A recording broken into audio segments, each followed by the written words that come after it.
Тоді зараз одну хвилинку, чи видно буде екран. Все видно, так? Зараз тут вмикаю слайд-шоу. Так, для колег, з якими ми не знайомі, я представлюся, мене звати Оксана Узлова, я менеджер благодійної організації Українське Фулбрайтівське коло, це за фактом асоціація випускників програми імені Фулбрайта. От пані Оксана якраз такий чудовий представник і нашого правління, і, власне, одна з відносно недавніх випускниць, тому що ми розуміємо, що програма існує вже більше 30 років, тому, власне кажучи, ряди українських фулбрайтерів постійно поповнюються, і ми раді, власне, що серед представників Інституту проблем сучасного мистецтва їх не один, не два, навіть мінімум 3, і це чудово. Так. Тому я в принципі, не буду говорити зайвого, я пропущу ліричну частину, тобто я планувала поговорити про підтримку культурної спадщини, радше представників, захисників культурної спадщини в Україні і, власне, частково української науки, з того, що нам відомо з досвіду роботи нашої організації, тобто, безумовно, таких організацій існує кілька. Ми всі розуміємо, коли почалася війна, відбувся такий бум навіть зростання неурядового сектору. Наскільки відомо за статистикою 23-го року, то, власне, кількість неурядових організацій в цілому по Україні виросла вдвічі, навіть дещо більше. На 24-й рік, на жаль, такої статистики немає, але ми бачимо постійно, що виникають нові і нові громадські спілки, об'єднання, благодійні фонди, благодійні організації. І коли розпочалася війна, саме вони виявилися найгнучкішими, а відтак найефективнішими в контексті допомоги і нашим музеям, і бібліотекам, і, власне, іншим культурним установам, пам'ятникам, культурній спадщині в цілому. Тому я опускаю державний сектор, ми всі розуміємо, як він фінансується, ви в інституті чудово про це знаєте, ми знаємо, що музейникам урізали, бібліотекарям з початком повномасштабного вторгнення ледь не втричі зарплати. Але якщо ми говоримо про НГО в сфері культурної спадщини, то виявляється, що у нас не так багато потенційних донорів, принаймні таких стабільних і на кошти яких можна було би дійсно реалізувати проект. Я тут кілька перелічила, вони є основними. От найперше, це цього року виникла грантова програма, яка була фінансована фондом АЛІФ. І Європа Ностра, власне, модерувалася Європа Ностра Хаб, який зараз працює в Кракові, і, власне, під егідою Європи Ностри, це такий філіал Європа Ностра, який займається Східною та Центральною Європою. Дещо детальніше потім про нього ще згадаю, але крім того, ця програма грантова у нас співфінансується Європейським Союзом. Ми можемо зазначити, що більше 300 заявок все ж таки українські неурядові організації подали цього року. Вони різні, але тим не менше відбір ще триває, ми поки що не знаємо результатів. Принаймні ми дізнаємося з цих грантових заявок і про організації, які виникають і продовжують функціонувати в контексті порятунку культурної спадщини. Всім нам відомий Український культурний фонд – це такий державний донор, який виділяє все ж таки кошти на порятунок культурної спадщини, зокрема House of Europe, звісно. І також цього року запустилася нова програма – це посольський фонд США зі збереження культурної спадщини. І, до речі, якщо комусь цікаво, хтось співпрацює з неурядовим сектором, то ще можна подаватися. Тобто прийом заявок, приймання триває, допоки не закінчаться гроші. Наскільки відомо, ще якісь кошти у фонді залишилися, тому, власне, це ще можна зробити. Єдине, що комісія засідала останніми місяцями дуже рідко, тобто на результат доведеться довго чекати. І я тут ще згадала культурний фонд «Ізоляція», вірніше платформа «Ізоляція», як один із потенційних донорів. Звісно, є ще менші донори, вони інколи виникають, але ми на них не будемо детально зупинятися. І от, власне, я згадала цей краківський хаб з порятунку спадщини під егідою Європа Ностра, і один з видів активності, який зараз, власне, реалізується, це дослідження статистичне неурядового сектору, і для України це нове. Тобто ці дослідження проводяться по всій Європі, дещо потім зазначу, з якими ми проблемами зіштовхнулися, але виявляється, що в Україні по суті, хоча існує дуже багато різних форм неурядових організацій, це і гаражні кооперативи, ОСББ, і релігійні організації, можна продовжувати, спілки, так, спілки роботодавців, спілки професійні. Проте жодних документальних свідчень, що вони займаються збереженням культурної спадщини, ми не маємо. Ми можемо припускати, що якісь церкви, звісно, там чи релігійні общини займаються збереженням, ну, скажімо, умовно старого кладовища на території церкви, але нам про це нічого не відомо і немає жодного тому підтвердження. Тому ми виділили основні 4 види організацій, які функціонують саме в сфері культурної спадщини, і можемо порівняти. От, до прикладу, на фоні з загальною кількістю неурядових організацій, які існують. От у нас є благодійна організація, всього їх в Україні 20 671, а тих, які так чи так причетні до культурної спадщини, лише 45.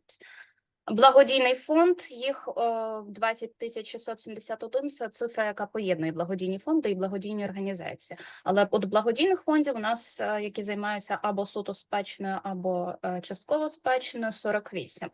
Зараз вже, наскільки мені відомо, благодійні фонди не реєструються. Тобто, якщо ми хочемо зареєструвати благодійний фонд, ми робимо таку шапочку «благодійна організація», а потім в лапках «благодійний фонд бла-бла-бла». Ну, тим не менше, їх не так багато. Найбільше виявилося у нас громадських організацій, я перепрошую, що перескакую, мабуть, не видно, так? Їх всього 57 497, а культурною спадщиною займається 284. І громадські спілки, так само вони входять до цієї цифри майже 55 тисяч, але тих, які займаються спадщиною, 10. І таким чином у нас виходить із загальних 208 385 неурядових організацій, про які відомо принаймні, 387 тих, які займаються культурною спадщиною. Про що це свідчить? Насправді це ні про що не свідчить, тому що де-факто, по-перше, ми не можемо зібрати дані. Таких реєстрів немає ні у Міністерства культури, ні у культурних департаментів регіональних, там, міських, обласних. Словом, жодна з тих інституцій не відповіла. Ті, хто відповів, чесно пояснили, що такої статистики немає, власне, як і в міністерстві, і, власне, як ми не можемо дослідити цю кількість за якимись офіційними реєстрами. По-перше, з початком повномасштабного вторгнення всі реєстри закриті. По-друге, власне, у нас така проблема, що організації, які займаються культурною спадщиною, вони мають 2 кведи: або інші види діяльності, або надання іншої допомоги, окрім поселення, Все, це 2 кведи, за якими можна визначати що завгодно, і ми розуміємо, скільки організацій користуються цими кведами. Крім того, організації, які би займалися винятково культурною спадщиною, насправді дуже мало. Більше того, вони, як правило, не зареєстровані. Ну, ми можемо згадати той самий штаб порятунку культурної спадщини, це таке собі об'єднання різних організацій, активістів з різних інституцій, але поки що якогось офіційного статусу організації вони не мають. Ми розуміємо, скільки зробили там музейний кризовий центр, Центр допомоги мистецтву України, але виявляється, що де-факто ці кілька організацій, які я назвала, і далі ми можемо на пальцях 2 рук порахувати, скільки насправді організацій діє в цій сфері. Проте ми розуміємо, що саме от на їхніх плечах, власне, і були знайдені фінансові донори для там закупки матеріалів для збереження колекцій музейних тощо, вивезення, евакуація, або це робили волонтери. Тобто, ну, власне, я чому про це заговорила? Тому що той самий хаб, про який я вже згадала, в рамках цього самого статистичного проєкту також проводив і низку круглих столів, до яких залучалися експерти саме з неурядового сектору, які займаються спадщиною. І ми намагалися окреслити як коло проблем, з якими зіштовхуються такі організації, так, власне, і здобутки, причини функціонування тощо, але зосередимося на проблемах, можливо, це колись допоможе нам їх вирішити. Отже, із того, про що ми говорили на круглих столах, із того, про що писали заявники, виявляється, що, ну, тут зрозуміло, коли я буду говорити про ускладненість комунікації між неурядовим і державним сектором, тут все прозоро зрозуміло, ми навіть не будемо на цьому акцентувати, так само, як і власне, недостатня видимість НГО, про що я вже почала говорити. Тобто знайти, якщо навіть іноземний донор хоче співпрацювати чи залучити до якогось проєкту, знайти таку організацію дуже важко.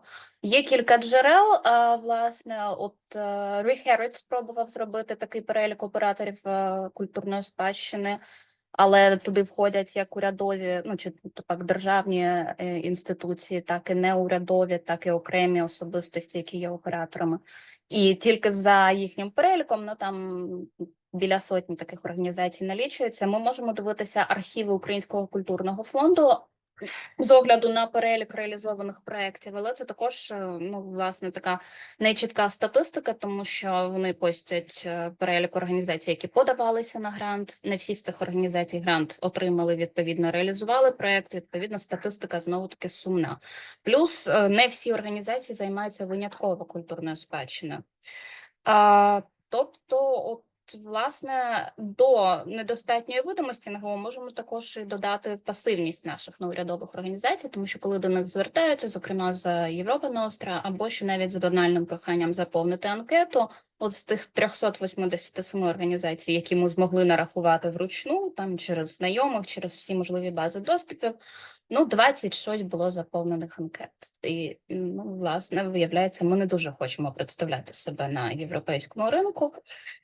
Ну, чи то пак, принаймні, налагоджувати стосунки. І, до речі, одна з причин цього, і ми про це також говорили на круглих столах і неодноразово до цього, це недостатній або низький рівень володіння іноземними мовами серед операторів культурної спадщини. Це величезна проблема, і вона настільки глобальна, що навіть коли людина намагалася заповнити анкетку, а спочатку сайт відкривається англійською, треба праворуч побачити кнопочку перемикання на іншу мову, цей значок «Інк», і що там можна прийти, взагалі людям ні про що не говорить, частина з цих анкет просто або не були зараховані, або не були заповнені до кінця.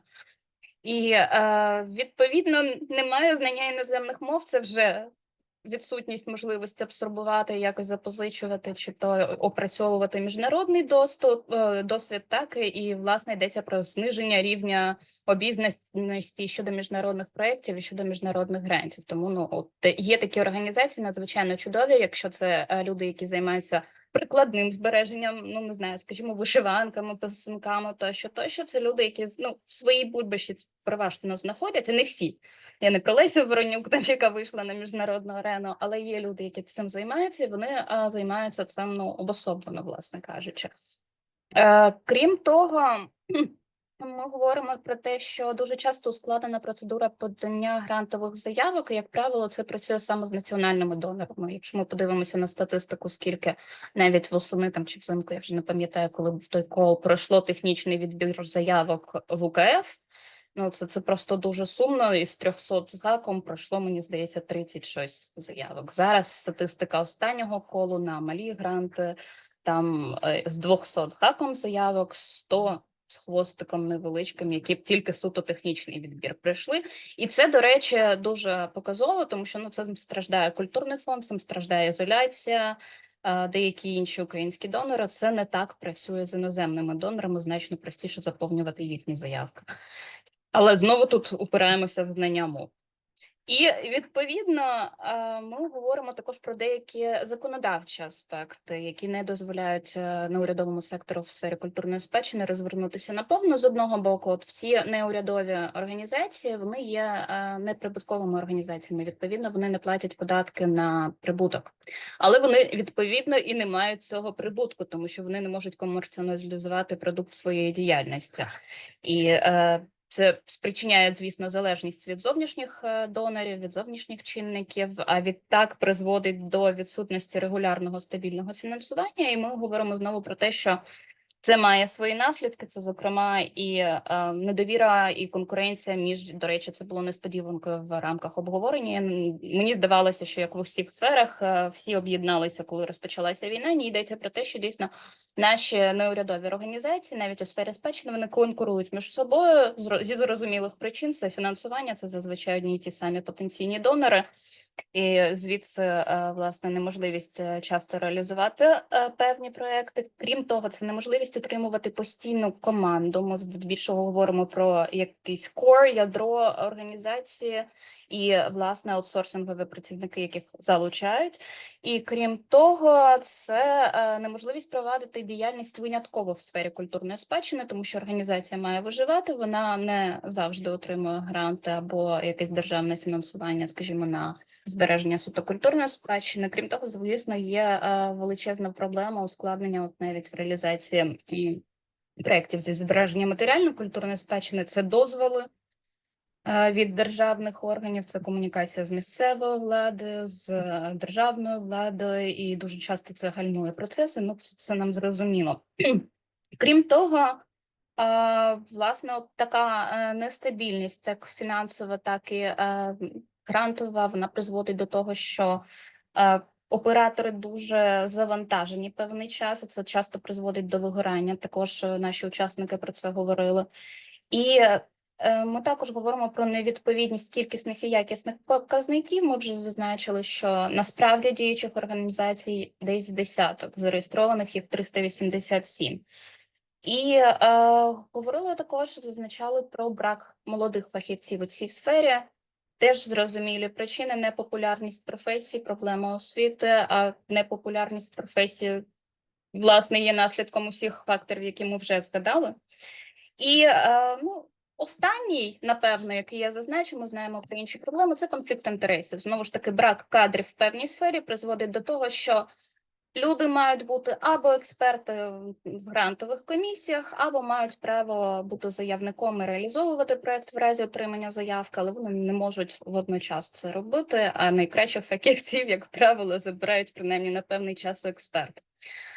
Я поки що на цій мінорній ноті, принаймні з негативом закінчую, і дуже швиденько просто перейду до того, що ми робили, з якими ми співпрацювали донорами. Власне кажучи, ми говоримо про, ми вже згадували про АЛІФ, Європа Ностра і інші організації. Одну секунду, десь в мене втекла статистика, перепрошую. Минулого року, навіть 22-й, 23-й рік і трохи розпочалося в 21-му році, була започаткована стипендія солідарності зі збереження спадщини для України. І ми мали справу з музеєм Майдану, тобто працювали у партнерстві з ними, з українського боку, та з кількома закордонними організаціями. Це АЛІФ на першому місці, ми бачимо суто за статистикою, що він виділив найбільше коштів на цю стипендію. Це Європа Ностра, це Global Heritage Fund, Architects Sweden і ICOMOS Canada. Ну, були там ще разові донори зі Сполучених Штатів, ми їх долучили до Північної Америки. Що це за стипендія? Це стипендія, якраз яка не мала нічого спільного з грантом на реалізацію проєкту. Тобто це була стипендія, яка спрямована на одноразову фінансову підтримку саме, власне кажучи, зберігачів, захисників культурної спадщини. Це дуже важливо виявилося на той момент, тому що на яких ми фокусувалися регіонах. Це було здебільшого прифронтові або окуповані регіони. Ми намагалися не зосереджуватися на великих містах.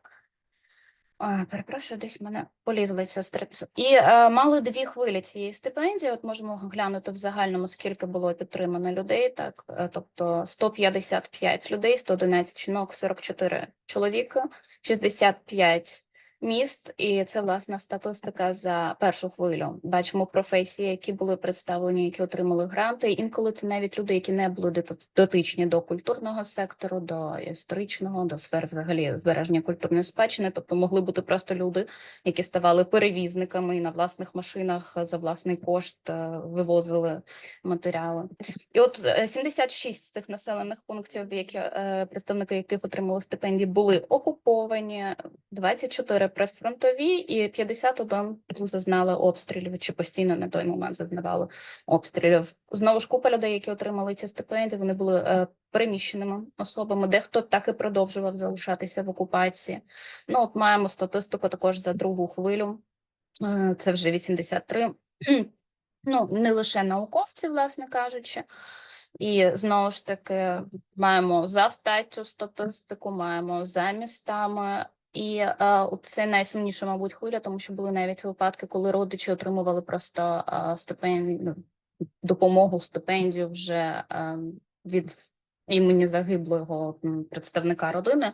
Була жінка, яка рятувала колекцію під обстрілами, вона загинула, відповідно, стипендію отримав чоловік. Таких прикладів безліч, от принаймні 4 людини вже на момент отримання продовжували перебувати в лавах Збройних військ України.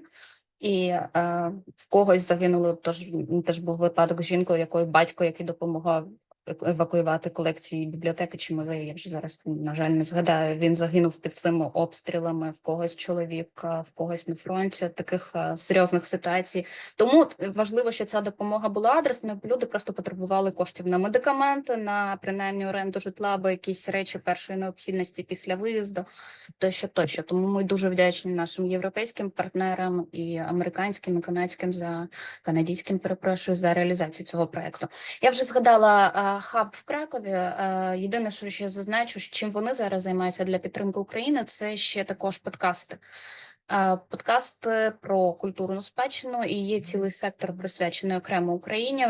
Вони постійно оновлюються, вони постійно записуються, тому якщо цікаво, є посилання на їхню сторінку у Фейсбуці, де викладаються ці подкасти, на офіційний сайт, можна там ознайомитися з іншими видами активності, це також наші партнери. І дуже коротко згадаю про підтримку науки, зокрема, просто те, чим ми займалися. За підтримки Інституту міжнародної освіти, який представляє Джесіка Zychowicz, з якою ви вчора знайомилися, і зараз вона продовжить. Власне, відбулося 3 хвилі стипендії Ukraine Future Leaders Research Scholarship для студентів Києво-Могилянської академії, але мало окремо для студентів і, до речі, для працівників різного рангу. Мова не про це, фокусувалися на екологічних проблемах. Знову ж таки, це зумовлено війною, і вони отримували стипендію на реалізацію своїх досліджень. 3 хвилі. І також маємо від АІ допомогу прифронтовим університетам. Першим став Чорноморський університет імені Петра Могили. Чому? Тому що, власне кажучи, там не залишилося викладачів. Вони просто здебільшого виїхали, і, відповідно, навіть студентів доводилося виплачувати їм стипендії, щоб вони могли проводити частину занять, або там магістранти щось перевіряти, чи якісь спеціалісти з-за кордону залучалися. Крім того, була організована конференція, була виплачена адресна допомога. От такі речі. Крім того, пані Оксана представляє нашу організацію, що ми можемо робити зі свого боку, як асоціація випускників програми Фулбрайта. Ми можемо підтримувати на рік певну кількість проєктів, там порядка 10-15. Це можуть бути і проєкти з культурної спадщини, і наукові проєкти, творчі проєкти. Але єдина умова, що вони мають бути виплачені і реалізовані саме випускниками програми, які є активними учасниками організації. І також Джесіка вже вчора представляла, власне кажучи, програму імені Фулбрайта в Україні. Єдине зазначу, що вона існує, вона продовжує набір. Ось офіційні сайти, будь ласка, завітайте. Ще принаймні 3 програми чекають на подання. І просто скажу, що це єдина програма. Ми знаємо, що чоловіки зараз не можуть виїхати, але це єдина програма, яка тримає місця для чоловіків на поствоєнний період, і їхня стипендія за ними залишається. Вони зможуть виїхати тоді, коли це буде можливо. Я вам дуже дякую за увагу. Здається, і я час перебрала, навіть попри те, що ми чекали. Дуже перепрошую. Закриваю. Оксана, це так приємно, що ви зберігаєте для чоловіків стипендії, і за це окрема дяка. Тому це для мене, я не знала, я думала, що вони... Але поки що просто... це єдина програма, так, яка зберігає. Може, Джесіка детальніше про це скаже. Але... Да, за це окрема дяка. Дякую вам, що потерпіли. Перепрошую. Ні, цікава доповідь. Вона не бачила час. Hi, Jessica. Hello, добрий день. Вітаємо всім. I'll introduce you and give the floor to you. Я передаю тобі слово. Дякую. Sorry. Just a second, I will explain how to use the translation channel. Отже, дорогі учасники, хто ще залишився в англійському каналі, кому потрібен переклад, я скинула скріншот в чаті. Як перейти, як обрати мову українську. Пан Тарас буде перекладати на іншому каналі. Хто буде слухати українську, залишаємося на цьому каналі. Хто ні, будь ласка, от тут в опціях додатково є переклад. Ви натискаєте на переклад і обираєте канал, український чи англійський. І, відповідно, пан Тарас буде говорити, перекладати там, а наші спікери будуть залишатися в англомовному каналі. Okay, sorry. Hi. Jessica, I can't hear you. Are you in the Ukrainian channel? I'm on the Oh. link from the program. Yeah, now it's fine. I just cannot hear you. It's probably because of the two channels we have. Okay, Okay. so dear friends, thank you for joining, for your patience. And at last, I will give floor to our presenters. I want to introduce you, Jenn Tuero Blatty, JT, who is the photojournalist and the author of the book we are discussing today, Snapshots Sent Home from Afghanistan, Iraq, and Ukraine, a Memoir. And moreover, GT graduated from the United States Military Academy at West Point in 2000 and served 6 years as an active duty U.S. Army officer. So JT is writing a lot and doing a lot for Ukraine. And we have Jessica Zychowicz with us today. You've met Jessica yesterday, but I still want to remind you that she's the director of the Fulbright program in Ukraine and the Institute of International Education Kyiv office. So Jessica will moderate the discussion and Jen will tell about her book. Thank you for joining, and ladies, the floor is yours. Thank you, Oksana, for this warm welcome. And again, thank you to Fulbrytівське, Коло, Ukrainian Circle for organizing this conference, and also all of the partners from US, Europe, and Poland who have been tuning in to many of the discussions throughout yesterday and today, as well as our audiences on Facebook who we cannot see, but hopefully this discussion today will reach a wide audience because the content is so important, and we encourage everybody here to share the recording of this after it's posted, circulated. I don't know, Oksana, if you plan to post it on Kolo's website. We'll share it with the Institute, and we will post it on Kolo's YouTube and Facebook.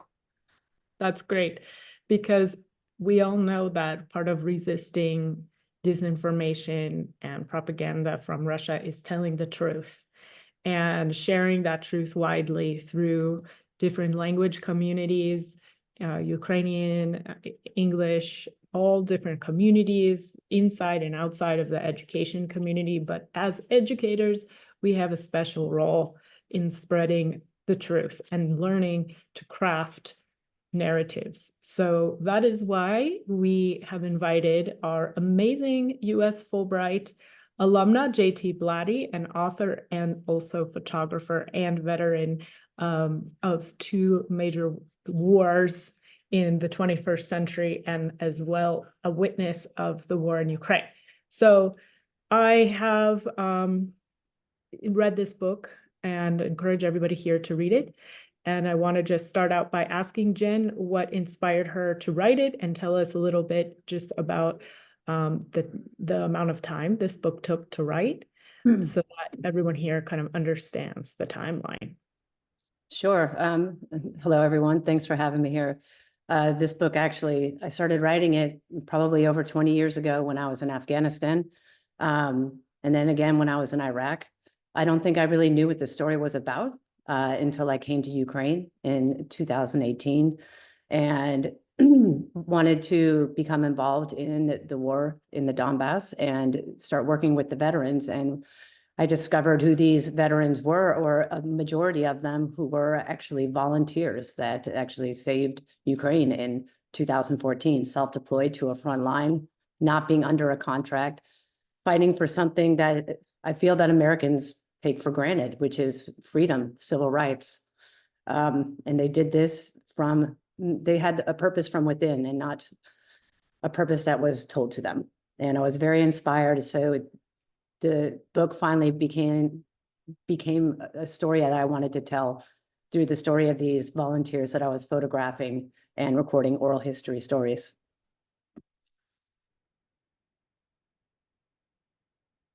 And in the book, you have such vivid characters that appear and reappear.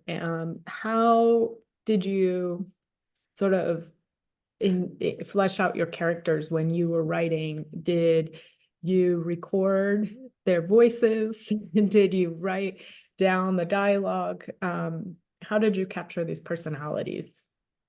I mean, I really was literally recording their stories. Yeah. I mean, sometimes these oral history recordings were 1 hour, sometimes they were 4 hours. And I would take their portrait usually right after, whether it was on the front line or in Kyiv or in Western Ukraine. And I think that just myself being a veteran of my army, there's a very common thread between all combat veterans. And there was just a kind of an immediate trust and sense of understanding between many of them with myself. So the way that I wrote about them was just exactly as I was hearing them and seeing them and becoming a part of the community with them.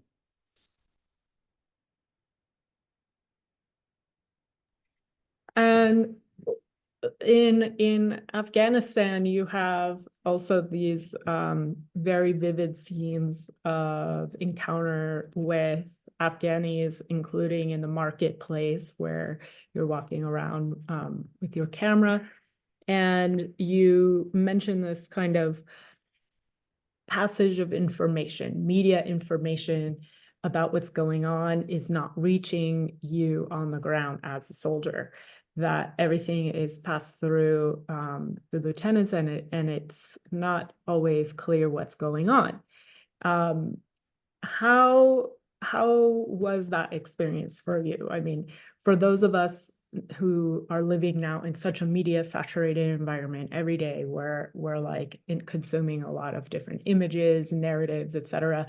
I think you really show us in that chapter and in this book the power of information, and when information is being controlled by your lieutenants and you're carrying out orders, what kinds of experience, if you can just tell us some more about that experience, or maybe like tensions or discussions or other ways of getting information that you had while you were on the ground.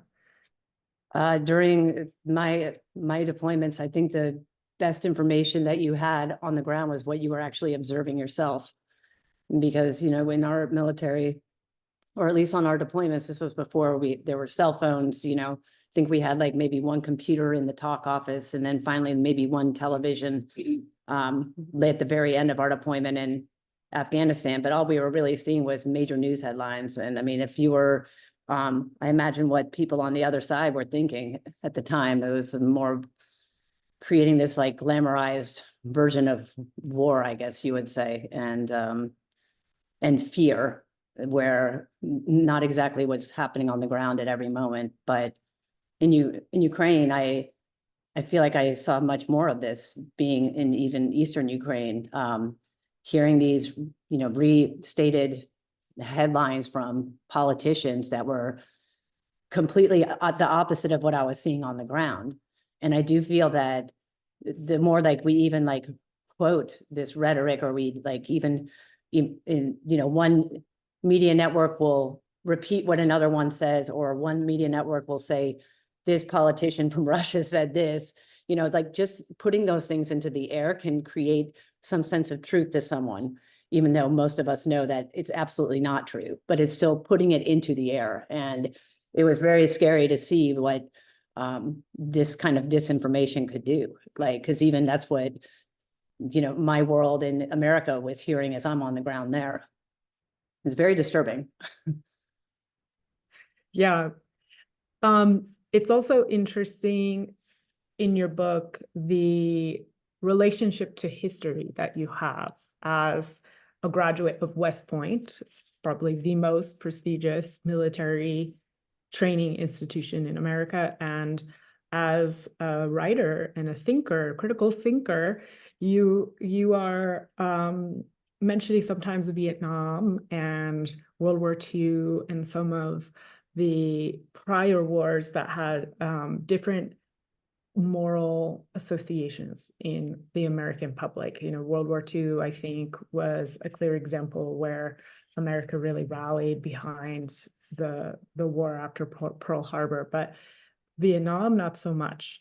How do you see the history of Iraq and Afghanistan in the American imagination through your book? Because you do seem, to place some sort of critique on now the history of those wars, because you wrote this text, some of the texts after, some of them during that period. Like through the book, there's an evolution, I think, of your distance to the history that you find yourself in. What can you say about maybe the history of those two wars, perhaps in relationship to 9/11, which we can get to in a moment, because I know that's also a big part of this book. Yeah. I mean, I think what I talk about is a lot of just being in Ukraine. I learned so much about how connected all wars really are. Whereas when I was on the ground in Afghanistan, I knew a little bit about the history there. I knew that the Russians were in Afghanistan. At least that's how I imagined it, even though I knew it was Soviet. I don't think it was until I came to Ukraine how I realized that it's almost like they're all connected. There's no separating any war from another. And that's something that I think Americans need to understand, that they are absolutely all connected. Just because it's in a very removed territory and you can't see it doesn't mean that it won't affect you, or that we have had some involvement in the past to it. But like I said, in Afghanistan, I felt very naive when I was there. What I understood when I was there is that I didn't understand, and I knew that myself. But being in Ukraine, realizing that even these war souvenirs that I had from the time, these like bayonets, like I bought a bayonet for $5 from a local, and he would call it a Russian bayonet. And it wasn't until I came to Ukraine that I remember looking at that bayonet again. And I said, this wasn't just like a Russian soldier, it could have been a Ukrainian soldier who was sent over there, for the same kind of forced purpose that he didn't understand anything about. It was an agenda beyond what we fight for as humans, if that makes sense. A sense of nonsense. Definitely. In the book, you talk about the nature of heroism. I think it's closely connected to your portrait of wars being connected. All wars have heroes and enemies. And in your book, you have a very, I guess, insider experience of the construction of war heroes in discourse and also in lived reality. What can you tell us about the meaning of the nature of heroism in your book? It's such a sensitive topic, and it's like, it was really hard for me to even write it, since like so many have characters that within the pages have fallen. That, I mean, because what I say is not that there's not heroes, but it's just that the concept of heroism is something very internal between soldiers, I think, to understand and to reward each other more than the public, because it can often become, it romanticizes war sometimes. It is often a system placed, like even for us, like it was like we were thrown medals at for being just in, Afghanistan, touching the ground. And it's not to say that there's not heroes, but it's something that's very personal, and it's for the soldiers. A lot of times, like when it's like created by the public, it becomes something of it's like a way to like console ourselves about war or a lost loved one. And sometimes it's used as a tool. It's developed like some romanticized story of something that happened. And it's a lot easier for someone to imagine that than what war really is when you're there and what the truth really is. I mean, I think I talk a lot better about this through writing, because it's really, speaking about it is very complicated. Yeah, I think a lot Very of hard for the soldiers. It can create comparisons too, because they're the ones who know the truths and they're the ones who are there, and it can create friction when no friction is due.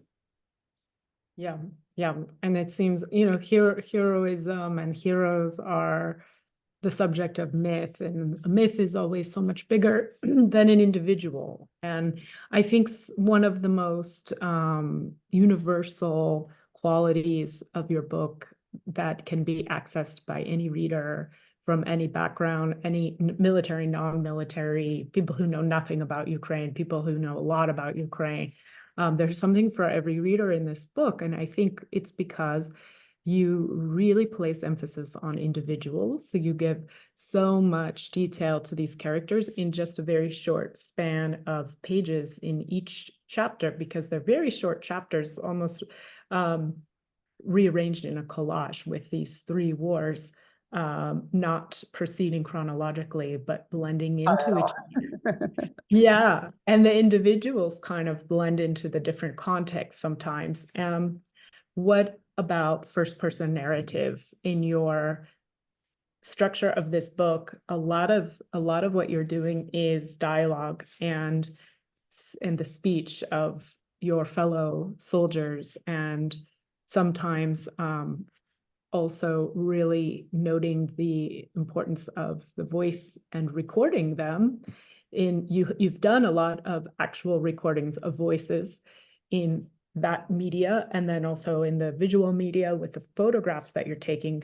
So your writing is almost part of a larger kind of complex of memorialization of these heroes as individuals. So Right. what about the voice and about audio elements of your story can you tell us that maybe give a new dimension to the first person narratives? Sure. I mean, it was the entire reason I was recording these audio stories, and the same reason why I would place some of these excerpts in the book is like we can go back to disinformation.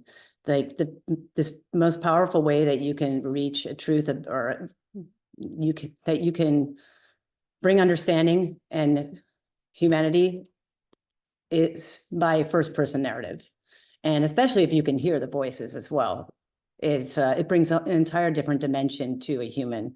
So I could put a portrait up on a wall because this book is about making these portraits and you can look at them. But if you have the moment to hear their voices, like when I was exhibiting this work in the United States, I wanted the audience to see someone not so different from themselves. And that would in turn bring more understanding that these aren't just soldiers in Ukraine, like are what we imagine when you hear a headline like this many Ukrainian soldiers killed today. And this is before the full-scale invasion as well, that I wanted them to see what Ukraine was fighting for and that these are real people and they're just like us. They want the same things and sorry, I'm like kind of blah all over the place, but yeah, the power of first person narrative is the most powerful. And it's the only way to, and I hope through this book that even Americans that read it, which I've heard a lot already, that they really understanding so much more about Ukraine, like, and have so much more care for it rather than having to have all their information coming from political debates and agendas from our politicians here back home. Would you like to read an excerpt of your book? Do you have it handy with you? I do. Would you like me to read one? Yes, we would love that. Do you have Sure. one in mind? Maybe Silence of the Quarry Trench.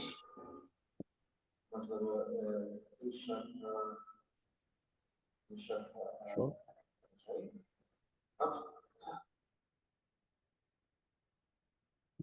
Okay.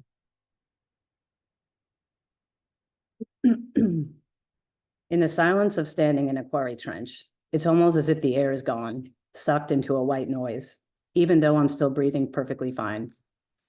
It gives way to the sounds that are often muted by the chaos of everyday life, sounds carried from kilometers away, a military tarp blowing in the wind, dogs barking from a distant frontline village, the muffled voices of soldiers, boots crunching against broken rocks, the unbalanced planks of wood teetering under the weight of soldiers crossing over the mud puddles. Even the distant vibrations and blasts of artillery and the faint popping of gunfire are a comfort in this place. We walk through the Donbass after days of November rain to reach the positions at the top of the quarry mountains, moving along the caked up mud that hugged the sunken tire tracks on a dirt road already warped by farming vehicles. Breathing, lungs, my weight tripled by the inches of quicksand earth mercilessly clinging to my feet. It was a reminder of how easy it was to fall into a kind of comfortable, the kind where one forgets that he or she may need to run to preserve life. So where do you want to go? Ira had asked me the previous day. Ira, the unofficial 93rd Brigade press officer, clearly ran the operations for her team. She was the only press officer I wasn't hesitant to work with over the years, beginning with the first time she picked me up at the train station in Volnovakha, which I realized was only in a metaphoric sense as she wheeled up on a bicycle. But she always found a way to support the ideas I was after, finding ways to circumvent or barrel through the rules of bureaucracy that often worked against them. Her question was appropriate because I normally had an agenda for her, a longer form story to develop over multiple trips to the front line, the coexistence of farmers working the sunflower, corn, and wheat fields adjacent to the soldiers in trenches, the reality of oligarchs and industry on both sides of the border dictating the schedule of artillery falling, the 2014 volunteers still serving on the front line, stuck in this should I stay or should I go mentality, or the transparency of where the billion-dollar US support packages to Ukraine were going, because they certainly weren't visible on the front line. Soldiers were still buying their own weapons, cars, and often their own uniforms, in lieu of the upgraded and newly designed pixels the Ministry of Defense proudly issued them, pretty for standing in a parade and then in tatters a month later. But a story wasn't my ambition that day. I didn't really have any ambitions past the need to escape the peace life in Kyiv, where even I began feeling detached from the reality of war, no matter the proximity. Soldiers continued to die each week. It felt as if it were happening in another world, another time, so far away and removed from my existence. Like when I left the army, it was so easy to forget about it all. Once I was away from Afghanistan, from Iraq, and even before I left the service, the death counts just became death counts, statistics and numbers without faces and stories. Just a few more moments in the quarry trench, leaning against the wall, taking it all in. I let the other journalist, a reporter out of Western Ukraine, walk far away through the maze of trenches to cover the soldiers manning the big guns, asking what they thought of the recent news, the escalation of troops again on the other side of the border. Were they prepared and ready? Take your time, I'm content in this place without the Russian competition. As nice as he was, it felt as though he were invading tourist. Because the disconnect wasn't only about the war's reality. It was a disconnect from a place, from a world, from the people, of real and raw and simplicity, where no one knows what you're doing, where you are, except the people who are there with you. No external obligations back home, paperwork, bureaucracy, phones, only stay in the moment, because there is nothing more important than that moment. Being in Kyiv too long became very much the way Valera had explained it from the forest floor in Popasna. This focus on the trivial, being surrounded by a proclaimed attachment to an unshared experience, fighting and working against one another instead of focusing on those simplicities we find when working together to stay alive. I revert to the bunker under the earth, the kitchen area, the sleeping quarters, the downtime caves, back to where a puppy and two kittens stock the chow table for handouts of government cheese and sausage slices, or if they're lucky, a prized piece of meat from unfinished borscht or soup. I photograph a white cat who pushes himself against a soldier resting and smoking a cigarette near the tarp opening. If any soldiers on the front line had disliked animals in their past, I found it hard to believe that any of them could avoid conversion. They soften the hardest of spirits. The unit cook emerges from the kitchen area and hands me a cup of tea, my hand burning while the plastic essentially molds to my skin under the heat. I rested on the table to cool off and noticed the young soldier who dodged our path earlier, running off to some faraway corner out of view. I watched him clean a rifle under a lamplight, methodically, a calming motion, and listen to the sounds of the metal rod pushing through the barrel. Can I take a few shots? He nods without looking, and somewhere in a frame, as his comrades play with him and throw banter over his shyness, I catch a smile. He was dead the next day.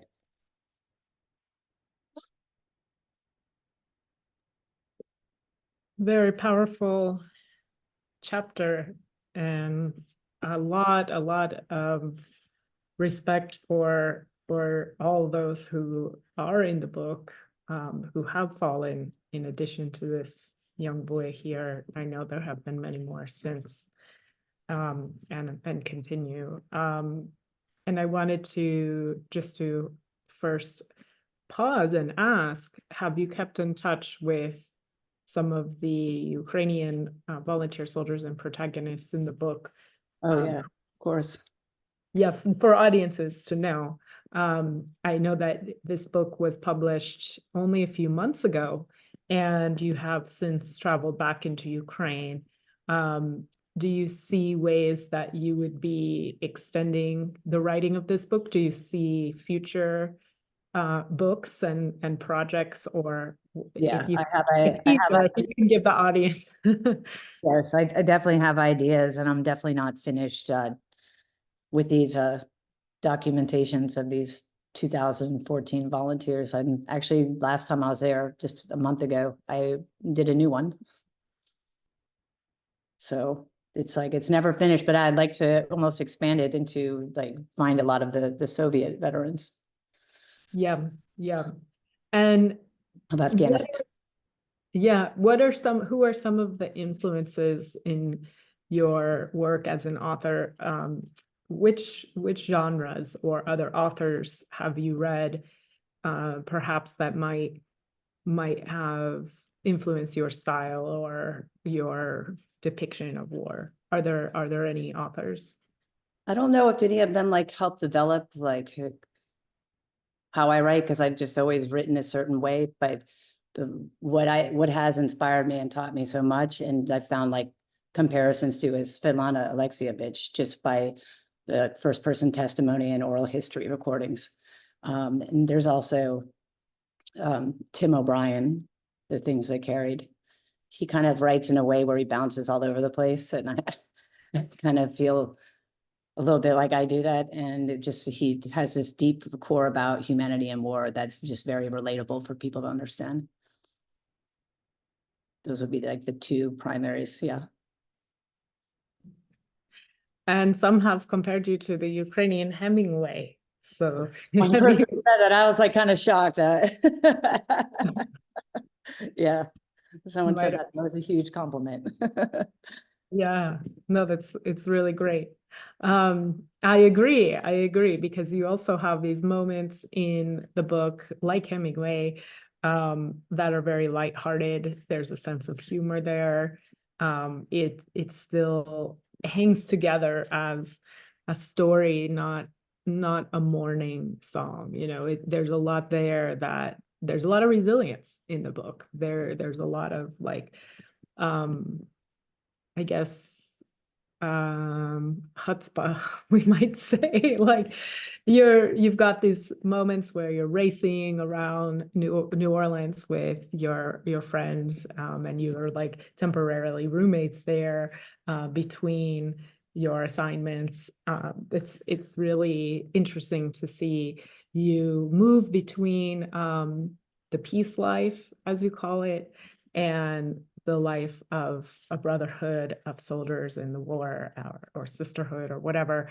And I think that is also something very universal and relatable about the book, because you also, you don't gloss over the challenges and the very real struggle for some of your fellow veterans to find themselves again in the peace life, and not really feel like they want to be there always, like always wanting to go back to the challenge of saving what you are fighting for. And that is something that I think comes through in the book, in understanding there is something that you're fighting for in Ukraine that's different from Afghanistan, right? And in Iraq. The real purpose, yes. They are fighting for their land, and and so many of them have been fighting for this for 10 years.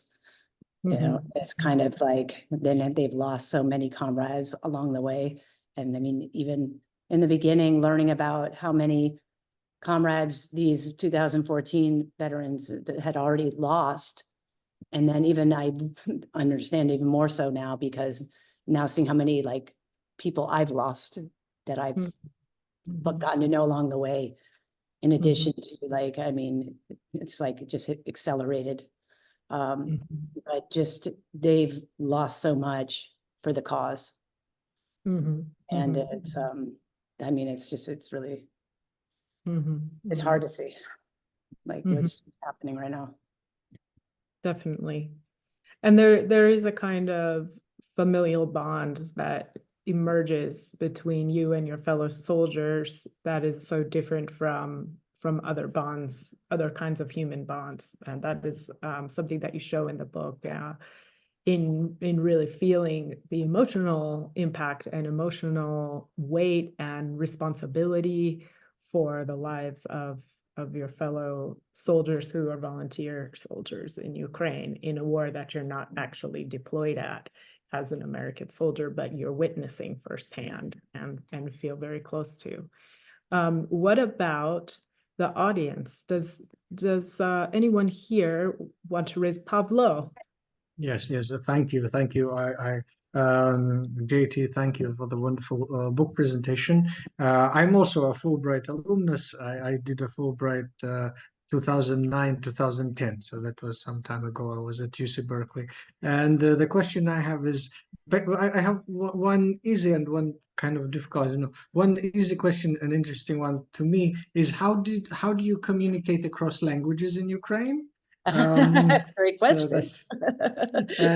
And the second question is difficult. I don't know. How do we reconcile the fact that when you are at the front line, as you say, you're the eyewitness, you see the truth of the war, but then at the same time, we know that when you are at the front line, nothing is actually so clear. So for a soldier, the overall grand plan of what's happening is actually quite unclear and messy. And a lot of literature depicts that sense of disorientation and chaos. And then we juxtapose it to the moral clarity. And so how do we reconcile this idea of seeing the truth at the front line and being totally disoriented by the chaos of war there too? Thank you.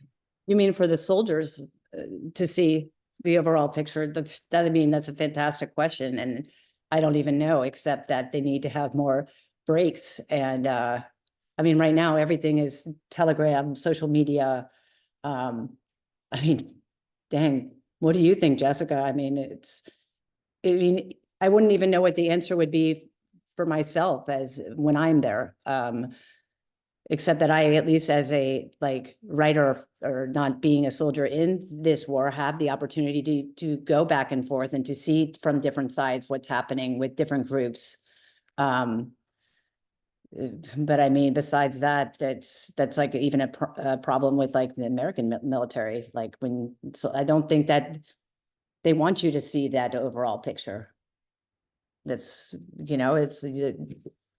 but I think that at least in 2014, and even in this beginning, the invasion in Kyiv, I think it was pretty clear what the overall picture was. I mean, in a sense, not really. I mean, not everyone knew what was happening in Mariupol because of the communication shutdown, but a lot of people knew what was happening in Kyiv. But the people that were on the ground in those places, they didn't need to know the overall picture in that moment, I don't think, except to just preserve themselves and their city. Anyway, that's a fantastic question. And I think it's just something that every military needs to take into consideration. But like I said, I don't think they want you to. They don't want the soldiers to know the overall picture sometimes. The other question, let me do the easy one. The easy one's better. So when I came, I didn't speak a lick of Ukrainian nor Russian, but I did start to try to learn Russian just because for myself, it was easier, more universal, I guess.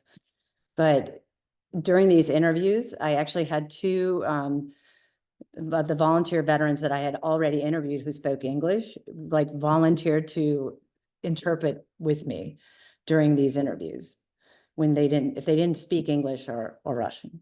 So they would sit with me, and during these interviews, they would, while I was recording. But it was very interesting because a lot of times, they knew what I was kind of after. More like stories of humanity, not stories of heroism or about the commonalities or the experiences of war. I could kind of feel where things were going just by the body language and the voices, to be honest with you. Be like, wait, what is he saying right now? Let's elaborate on that. And I had a very large group of volunteers a lot of them were from the diaspora in America, that volunteered to transcribe these interviews for me. I mean, I have binders full of them, and translate. So that's how. And I Thank guess you. when I was editing the Thank audio recordings, I even did some of them myself in Russian and Ukrainian. I was like kind of learning as I went along. That's great. Thank you. Thank you.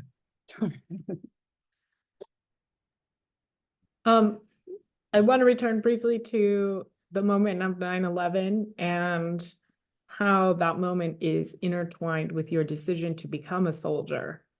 How approximately, how old were you when 9/11 happened? Were you already in your 20s, 30s? Right. So You decided to become a soldier. Right. 9/11 did not happen when I had signed up. It had not happened yet. I'm one of those that was like, oh, hell, 9/11 just happened.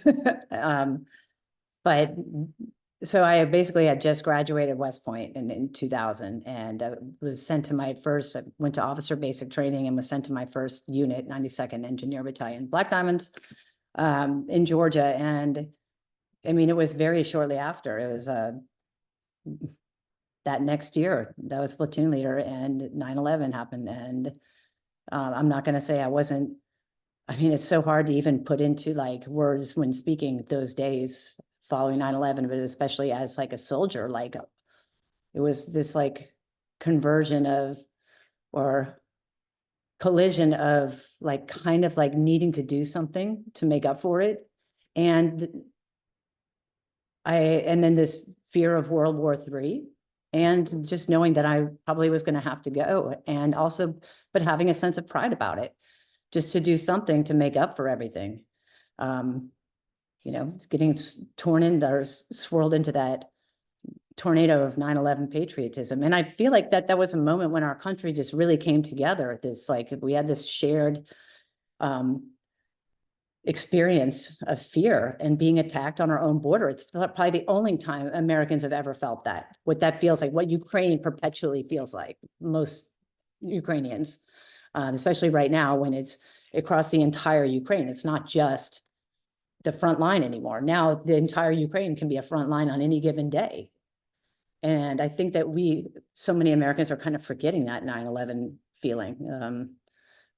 Well, the difference is that what came after 9/11, Iraq and Afghanistan were not fought on American soil. Exactly. And you illustrate that so well in the chapter Ani DeFranco about the difference, but also similarities kind of in questioning what the war was about, Iraq and Afghanistan, because I remember 9/11, after 9/11, I was protesting the Iraq war. A lot of people were protesting and Bush. Yeah. But also there were some who I think returned to a kind of Vietnam era in blaming soldiers, not everybody. And I was not doing that, but I think that in Ani DeFranco, you illustrate that there's like a kind of tension, even within a generation that never grew up with Vietnam, like our parents did. My parents had different associations with that war. I have an uncle who was fighting in it as a soldier. I had another uncle who was a hippie protesting it. Like even families were so divided on that war. But our generation, the 9/11 generation, maybe didn't really have a firsthand experience of that. So I think the Ani DeFranco chapter is really powerful for that reason. Yeah. And what about, I want to see if there's anybody here first who has more questions before I go on. No? Okay. What about the places where you do talk about what you observed in Ukraine as the war being a long war that did not start in 2022, that is being fought on Ukrainian soil, that soldiers cannot really escape when they finish their service and try to reintegrate? They're reintegrating only so many kilometers away from the front line, whereas for Americans, it's very different. It's like an ocean away. So I really thought those places were illuminating. Yeah, For me, I was actually, when I first came to Ukraine, I just imagined, for most Americans, I think, or anyone that's never stepped foot inside Ukraine, at least before 2022, all you know is that it's a country at war. So in your mind, you just imagine that everyone is affected by this war. So when I came in before 2022, I was actually I was like, wow, there is actually a complete divide between the frontline mentality and the soldier, or the frontline mentality, and those who have never been experienced war or been affected by it firsthand. That there's so much of a disconnect, just as if I just being removed from Afghanistan, even though it doesn't have to be thousands of kilometers away. It can be right in the same country. And that was I was trying to document that specifically before the invasion, just how the struggle for them to be able to even move on and reintegrate back into civilian society when the war is still going on, like a train ride away or a bus ride or a blah, blah car or whatever. And you can just go bring your friend a pizza if you want to, and just talking to your friends that are still on the front line. How do you leave? And then even now at this juncture, really, how do you leave? Because there were a lot that were leaving the service before because they kind of felt like the volunteers, their purpose had kind of been washed into the government, to be completely honest with you. It became a different purpose again, somebody else's. They didn't feel like they got to achieve their victory. Some of them stayed on because they didn't know what else to do. But then again, in 2022, they all came back. And yeah, it's just this place where, when will this end? Yeah. Yeah. We have a few more minutes before we'll have to end. I don't know if anybody else, I want to give everybody a chance to ask questions. So feel free to jump in or raise your hand if you have a question. I guess the big question I think we're all asking is the same as you. When will this end? And what can we do? Is there any advice that you have for us, coming from any country, US or Ukraine or Europe? What can we do? Besides just understand that all wars are connected, and this is your war too. This war affects everyone, and Ukrainians are kind of fighting the front line of democracy in the world right now for the world. So whatever we can do to support Ukraine, and I'm talking about the people that are fighting, support the people who are fighting, and find the right way to do it if you don't trust the governments. That's what the problem is. And read my book. And read the book so people understand who these people are, that these wonderful, wonderful people, amazing fighters of Ukraine. Snapshots Sent Home is available online on Amazon, and you can also write to our office if you have trouble accessing it. Oksana Remenyaka, you're on mute. Unmute yourself. Yes. Jessica, I only want to say that I remember that your project had to be implemented a few years ago before the active phase of the Russian-Ukrainian War. And I remember how thoroughly we tried to prepare for your project. We wrote texts for your project and so on. And I want to thank you for your book and for your point of view on our war. It's very important for Ukrainian people to understand the point of view and other people on this war. Thank you very much.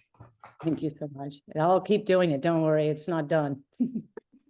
This past Monday was Memorial Day in the US, so it's the day we mark all of our veterans. So we thank you for your service, as we say. Дякуємо за службу теж українцям. And I really appreciated this Memorial Day. There was a lot of media about Ukraine and a lot of extension of olive branches between US veterans and Ukrainian veterans. So I fully underline JT's words that this is all of our war and we need to be aware of that. There was a very good piece just published yesterday by Timothy Garton Ash, who's a historian at Oxford. He did an interview with the Kyiv Independent about the current war, about how we need to perceive this war in a global context, because many other countries around the world see the delay in Ukraine's victory as a delay for the entire Western world and for democracy. And there are very real opponents to our democracies.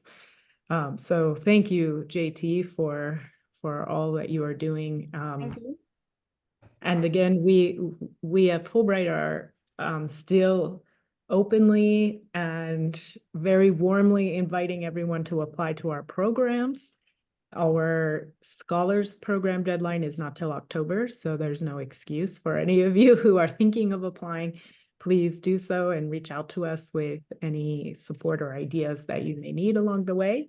And we're always welcoming also additional book talks or discussions. So please, будь-як вдома. Mi casa es su casa, our house is your house, our Fulbright house. So thank you, JT, for Thank you. being here. Love you. I Thank love you, Fulbright. Jessica. Thank you, JT. You're amazing. Always the best organization in the world. Thank you. Thank you. До побачення. Слава Україні! Побачення, героям слава. Слава. І дякуємо Інституту проблем сучасного мистецтва for having us here Yes. Yes. for constant Welcome. cooperation. Yeah, welcome. And for the exhibit taking Щиро place. дякуємо Фулбрайтівському колу. Ми щасливі, що маємо такого партнера і сподіваємося, що це назавжди. Дякуємо вам. Саме дякуємо Джесіка, дякуємо GT Blatty. Дякуємо. Дякуємо, пане Ігорю.